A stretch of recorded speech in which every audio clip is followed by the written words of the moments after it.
गरीब शंभू की शिव भक्ति। शंभू अपनी पत्नी गौरी और 2 बच्चों के साथ मोहनपुर में रहता था। शंभू एक गरीब मजदूर था और गांव के ही एक जमींदार रामपाल के यहाँ मजदूरी करता था। वो दिन भर मेहनत मजदूरी करता, फिर भी अपने बीवी बच्चों के लिए भरपेट खाने का इंतजाम नहीं कर पाता था। गौरी एक समझदार पत्नी थी, पर अपने छोटे बच्चों की जिम्मेदारी होने की वजह से चाहकर भी शंभू की आमदनी बढ़ाने में उसकी मदद नहीं कर पाती थी। शंभू भगवान शिव का भक्त था। वो हर सोमवार भगवान शिव के नाम का व्रत रखता और सबकी भलाई के लिए प्रार्थना करता। शंभू के गांव में एक बहुत बड़ा शिव मंदिर था, जहां हर सोमवार भगवान शिव की भव्य आरती होती थी। गौरी अपने दोनों बच्चों के साथ हर सोमवार उस आरती में शामिल होती, मगर शंभू मजदूरी के काम की वजह से उस आरती में शामिल नहीं हो पाता था। शंभू के बच्चे उससे हर बार साथ चलने की जिद करते, लेकिन वो उनकी ये जिद पूरी नहीं कर पाता था। बाबा, कल सोमवार है, आप हमारे साथ मंदिर चलोगे ना? अब नहीं बेटा, तुम तो जानते ही हो, मुझे काम पर जाना होता है। मैं रात तक ही आ पाऊंगा। क्या बाबा, आप कभी हमारे साथ नहीं चलते? देखना, मेरी तरह भोले बाबा भी आपसे गुस्सा हो जाएंगे। राजू नाराज होकर वहां से चला जाता है। शंभू भी राजू की बात सुनकर उदास हो जाता है। वो चाहकर भी कुछ नहीं कर सकता था, क्योंकि उसका सेठ रामलाल बहुत ही खड़ूस था। वो अपने यहाँ काम करने वाले लोगों से बहुत बुरा बर्ताव करता था। खासतौर पर शंभू की भगवान शिव के प्रति भक्ति से उसे बहुत चिढ़ थी। इसीलिए वो शंभू को खास तौर पर सोमवार के दिन ज्यादा काम पकड़ा देता, ताकि वो मंदिर ना जा पाए। वो किसी न किसी बहाने से हर वक्त शंभू को डांटता रहता था। एक दिन जब शंभू काम खत्म करके घर जाने लगा, तो रामलाल ने उसे रोका और जोर से बोला, शंभू, ओ शंभू, सुन, कल एक ट्रक आ रहा है शहर से, ठीक है ना? बीज के बोरे होंगे उसमें, ठीक है? ट्रक को जितनी जल्दी हो खाली करना पड़ेगा, वरना वो ड्राइवर हर घंटे इंतजार करने के पैसे लेता है। तू और हरिया दोनों मिलकर जितनी जल्दी हो सके ट्रक में से बोरे निकालकर गोदाम में रख देना, ठीक है ना? पर मालिक, कल तो शिवरात्रि है और आप तो जानते ही हैं कि भले ही मैं सोमवार को मंदिर ना जा पाऊं, लेकिन शिवरात्रि को तो मंदिर जाना ही पड़ेगा ना। आप हरिया और कालू को कह दीजिए ना, मैं परसों आ जाऊंगा काम पे। अच्छा अच्छा अच्छा अच्छा, अब तू मुझे बताएगा कि मैं किससे और कैसे काम कराऊं है?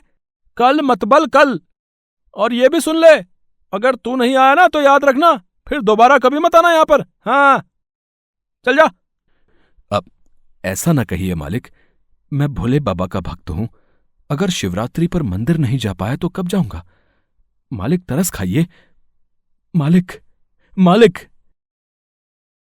शंभू अपनी बात पूरी भी नहीं कर पाया और रामलाल उसे अनसुना कर वहां से चला गया, मानो उसे आखिरी चेतावनी देकर जा रहा हो। शंभू की आंखों में आंसू थे। शंभू घर की तरफ जाने लगा। रास्ते में वो एक पेड़ के नीचे उदास होकर बैठ गया। तभी अचानक उसके कंधे पर किसी ने हाथ रखा। उसने पलटकर देखा तो एक बूढ़े बाबा हाथों में कुछ फल लेकर खड़े थे। उन्होंने बड़े प्यार से शंभू से कहा, ये लो बेटा, महादेव का प्रसाद है।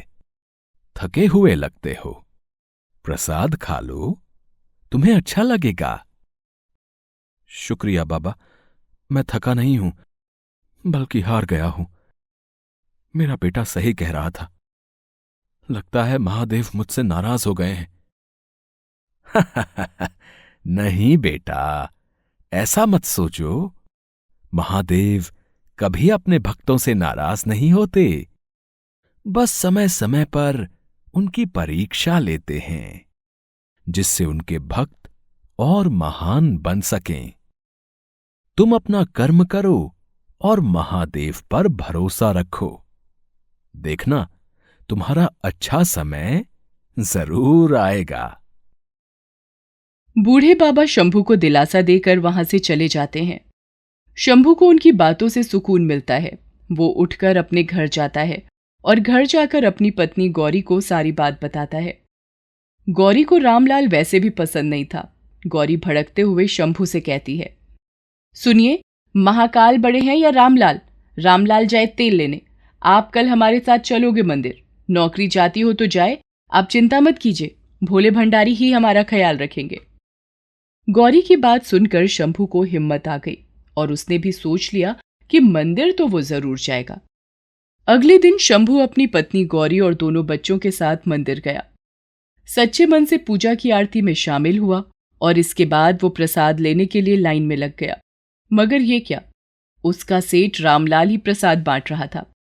जैसे ही रामलाल ने उसे देखा तो गुस्से से तमतमा कर बोला, अच्छा, तो मतबल तूने अपने मन की कर ही ली है? नहीं गया तू काम पे? सेठ जी, बस प्रसाद लेकर ही जा रहा हूं। वो बीवी बच्चों का मन था, इसलिए उनके साथ मंदिर आ गया। काम नहीं करेगा मतबल तू है? अरे काम नहीं करेगा तो इन्हीं बीवी बच्चों को क्या खिलाएगा? काम चोर कहीं का।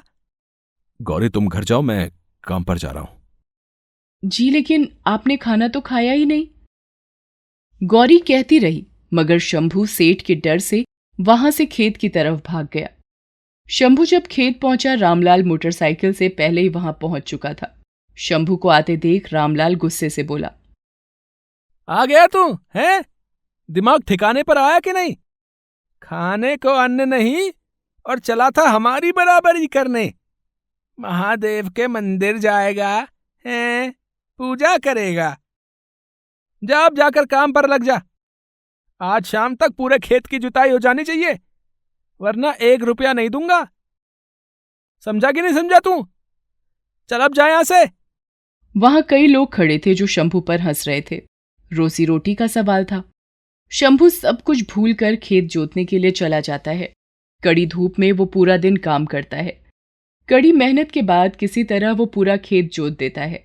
तभी पीछे से रामलाल का मुंशी आवाज लगाता है, अरे सुनो सबके सब काम चोरों, आ जाओ सब, अपनी अपनी पगार ले लो रे। शंभू और बाकी लोगों के लिए पूरा महीना काम करने के बाद यही एक दिन होता था जब उनके चेहरे पर मुस्कान आती थी। सभी मजदूर लाइन में लग जाते हैं और अपनी बारी का इंतजार करने लगते हैं। शंभू भी लाइन में लग जाता है। खड़ूस रामलाल एक कुर्सी और मेज डालकर बैठा था। मुंशी अंगूठा लगवाता था और रामलाल पैसे गिनकर मजदूरों को देता था। शंभू की बारी आई तो रामलाल बोला, काम न काज है, लेकिन पगार लेने के लिए सबसे आगे चला आएगा तू। मैं देख रहा हूं तुझे हैं। अगर आगे से तूने कोई नानुकुर की ना तो फिर याद रखना तू। रामलाल ने शंभू के हाथ में पैसे रखे, लेकिन साथ ही वो उसे खरी खोटी सुनाए जा रहा था। तभी शंभू की नजर रामलाल के इकलौते पोते पर पड़ी जो आंगन में खेल रहा था। फिर अचानक उसकी नजर एक सांप पर पड़ी जो उस छोटे से बच्चे की तरफ बढ़ रहा था। ये देखते ही शंभू चौंक जाता है। वो फौरन बच्चे की तरफ दौड़ पड़ता है, लेकिन रामलाल को लगता है कि शंभू पगार मिलते ही उसे ठेंगा दिखाकर काम छोड़कर भाग रहा है। अरे अरे, कहाँ जा रहा है तू है? कहाँ भाग रहा है? पगार मिलते ही काम छोड़कर भाग रहा है तू, काम चोर हरिया। ए कालू, पकड़ो उसे और पकड़ कर लाओ मेरे पास।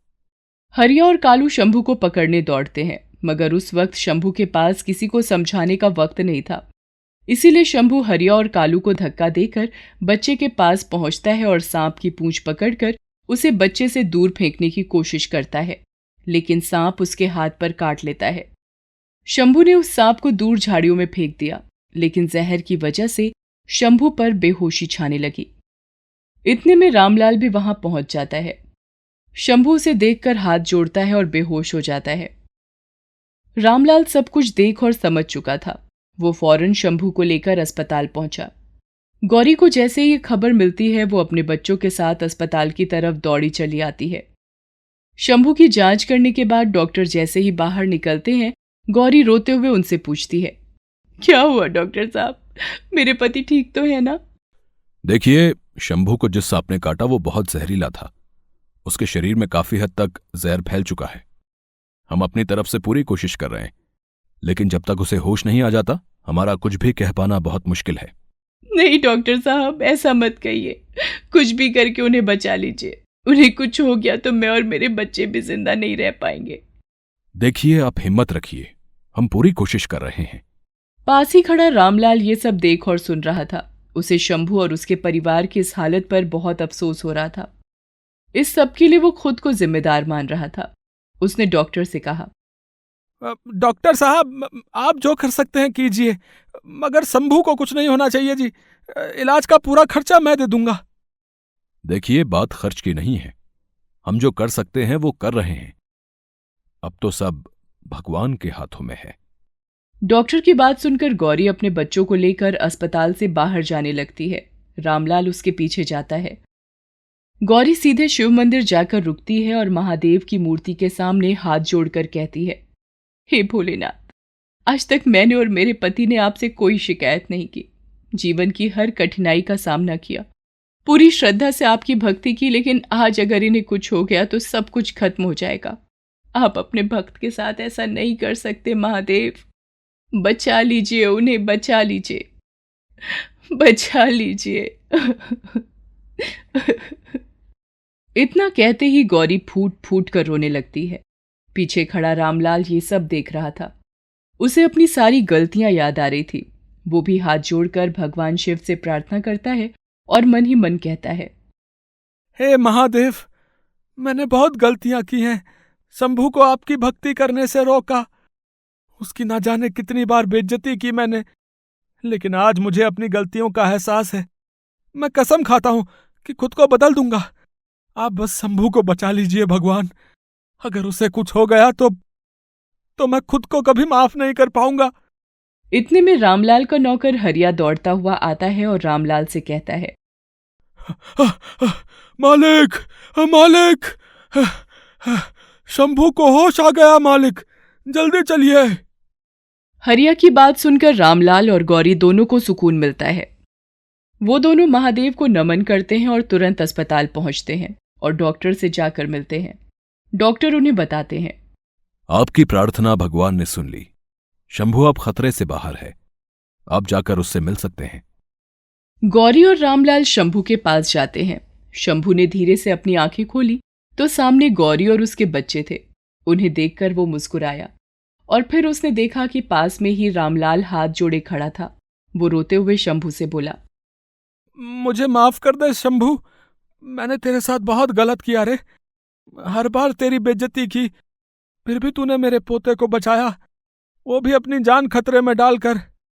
मैं तेरा ये कर्ज कभी नहीं उतार पाऊंगा रे शंभू। अब नहीं मालिक, आप माफी मत मांगिए। अब सच तो ये है कि आपकी वजह से ही मेरा घर चलता है। अगर आप काम नहीं देते तो मैं क्या करता।